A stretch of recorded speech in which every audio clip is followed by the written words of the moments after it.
Employees looked down at me not knowing my family owns the company. I, 22 years old, just graduated fresh from college. Before I started applying to different companies, my parents made it clear that I was going to work for their company and hopefully run it in the future when they retire. My parents own a huge waste management service company and have become really successful. They decided that I needed to learn about the family business from the ground up, which meant that I had to do a lot of dirty work.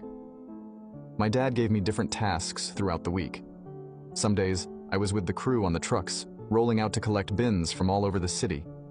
Other days, I was at the recycling center, learning how they sort materials and seeing what happens next. I grew to appreciate the workers there and admired them. The people I worked with didn't know who I was, and I had no plan of telling them. I wanted them to treat me without any special treatment, and I wanted to experience everything from scratch. Everything went well for the first few weeks until I started getting treated like complete shit. I found myself doing most of the work throughout the day, and sometimes other employees would tell me to make sure the bins were lined up straight. I didn't mind the work, but I'd be lying if I said I wasn't getting a little aggravated by doing their jobs. I did this for months until my breaking point came on a rainy day. That day, we were short-staffed, and the workload was heavy. I couldn't sleep that night and came to work already tired. Not to mention, I ended up getting drenched and started getting fed up with being treated as the company's pack mule.